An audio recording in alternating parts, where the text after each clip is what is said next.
తోడు ఉండేవారు లేరు, మద్దతు ఇచ్చేవారు కూడా లేరు. అలాంటి సమయంలో మానసిక బలంతో ముందుకు సాగడం, ఒంటరిగా గెలవడం ఒక గొప్ప నైపుణ్యం.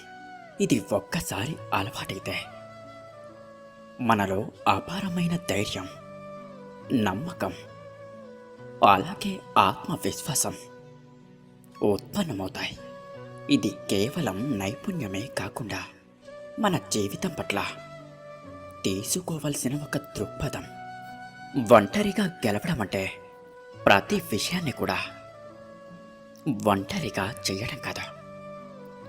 అసలైన అర్థం సహాయం లేకపోయినా, ప్రోత్సాహం లేకపోయినా, ఒంటరిగా ఉన్న మన లక్ష్యం మీద దృష్టిని కోల్పోకుండా ముందుకు సాగడం, మన విజయాన్ని మనమే నిర్మించుకోవడం. చుట్టూ ఎవరూ లేకపోయినా మనలోని గొప్పతనాన్ని గుర్తించుకొని ఆ గొప్పతనాన్ని వెలికి తీయడం. అర్థమైందనుకుంటా. అసలు ఇది ఎందుకు ముఖ్యమైనది? మొట్టమొదటగా స్వాతంత్రతను పెంచుతుంది. ఇతరులపై ఆధారపడకపోవడం మనలో నిజమైన స్వేచ్ఛను కలిగిస్తుంది. రెండవది, ఆత్మవిశ్వాసాన్ని పెంపొందిస్తుంది. ప్రతి విజయాన్ని కూడా మనమే సంపాదించినప్పుడు మనపై మనకు నమ్మకం పెరుగుతుంది. మూడవది, సంక్షోభ కాలంలో బలాన్నిస్తుంది. మన చుట్టూ ఎవరూ లేకపోయినా నిలబడగలగడం వల్ల కష్టకాలంలో మనం పడిపోకుండా నిలబడతాం. నాలుగవది, నిర్ణయం తీసుకునే సామర్థ్యం మెరుగుపడుతుంది.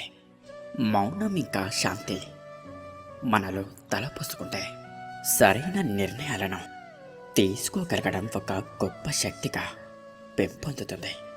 ఇక దీన్ని ఎలా నేర్చుకోవాలి? ముందుగా ఒంటరితనాన్ని ఎదుర్కోవాలి. ఒంటరిగా ఉండటం భయంకరమేమీ కాదు. అది మన మౌలిక స్వరూపాన్ని తెలుసుకునే అవకాశం. రెండవది, నిత్య సాధన చేయాలి. ప్రతిరోజు ఒక చిన్న లక్ష్యాన్ని పెట్టుకొని వాటిని సాధించడం ద్వారా మనలో గెలిచే తత్వాన్ని ఎంతగానో పెంపొందించుకోవచ్చు.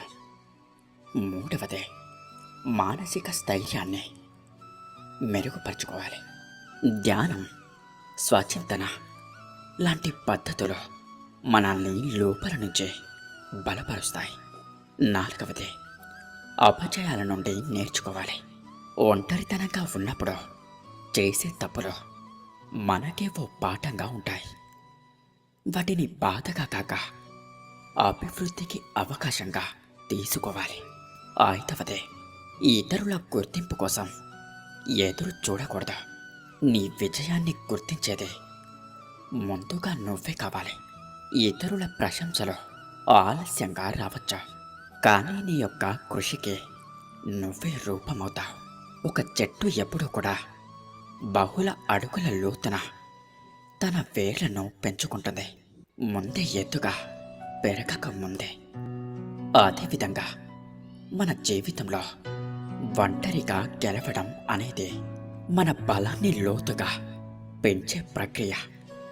మిగిలిన ప్రపంచం చూసేంత వరకు మనం ఎన్నో రాత్రులు మౌనంగా పోరాడతాం.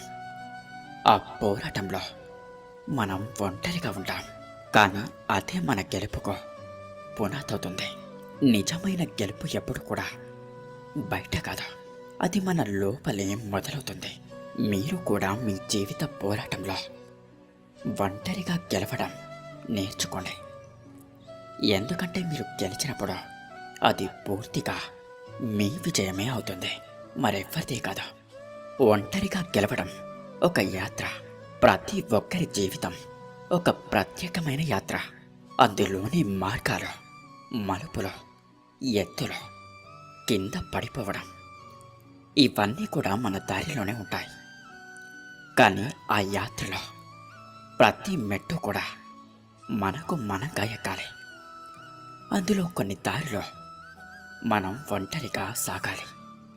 అదే ఒంటరిగా గెలవడం అంటే. ఈ యాత్రలో ముందుగా మనం ఎదుర్కొనే అంశాలు మొట్టమొదటిగా మౌనం. ఒక గురువు లాంటి దారిదీపం. ఒంటరిగా ఉన్నప్పుడు మనం మౌనంగా ఉంటాం. ఆ మౌనం మనలోని నిజమైన శక్తిని ప్రేరేపిస్తుంది. మన ఆలోచనలు స్వచ్ఛంగా వినిపిస్తూ ఉంటాయి.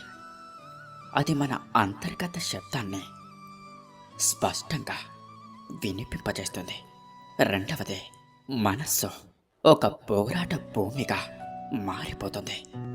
బాహ్య ప్రపంచంతో కాకుండా మన అంతరంగంలో జరిగే పోరాటమే అసలైంది. నేను ఎక్కడికి వెళ్తున్నాను, నా విలువ ఎంత అనే ప్రశ్నలతో మనలోని సందేహాన్ని ఎదుర్కొంటూ ఉంటాం. ఇక వాటిపై గెలవడమే అసలైన విజయం. మూడవది, తప్పులను అంగీకరించడమే అసలైన ధైర్యం. ఒంటరిగా ఉన్నప్పుడు మన తప్పులు మనల్ని ఎదుర్కొంటూ ఉంటాయి. ఇతరులపై నెపం వేయడానికి అవకాశం ఉండదు. అలాంటి సమయంలో మన తప్పులను అంగీకరించి వాటి నుంచి ఎదగడం మన నిజమైన బలాన్ని చూపుతుంది. నాలుగవది, అంతర్ముఖత మన అంతరంగాన్ని స్పర్శిస్తుంది. ఒంటరితనంలో మనం మన నిజమైన అవసరాలను, ఆశయాలను, అలాగే కలలను తెలుసుకుంటూ ఉంటాం. ఇతరుల మాటలు లేకుండా మన హృదయం మనతో మాట్లాడేలా చేస్తుంది. అదే మానసిక స్వేచ్ఛకు దారితీస్తుంది. ఐదవది, గెలిచిన ప్రతి మెట్టు ఒక వెలకట్టలేని అనుభవం. ఒక సాధారణ విజయానికి వెనక సహాయాలు ఉండొచ్చు, కానీ ఒంటరిగా సాధించిన విజయం ఆ అనుభవాన్ని మాటలతో ఎప్పటికీ వివరించలేం. అది మన మనస్సులో శాశ్వతంగా నిలిచిపోతుంది. ఇక అది మనకు మనం మెచ్చుకునే గొప్ప బహుమతి అవుతుంది. గుర్తుంచుకోండి, ఒంటరితనం అనేది ఒక శిక్ష కాదు, అది ఒక ఆహ్వానం. మన లోతుల్లోకి దిగడానికి, మన శక్తిని వెలికి తీయడానికి, మనల్ని మనం తిరిగి సృష్టించుకోవడానికి వచ్చే ఒక గొప్ప అవకాశంగా దాన్ని చూడాల్సి ఉంటుంది. ఇక దీన్ని ఎప్పటికీ మర్చిపోకండి. మీరు ఎప్పుడైతే ఒంటరిగా ఉంటారో అప్పుడే మీరు అసలైన శక్తివంతులు. అర్థమైందనుకుంటా. ఇక అందరూ నాతో పాటు ప్రేమతో ధ్యానించండి. రాధాకృష్ణ.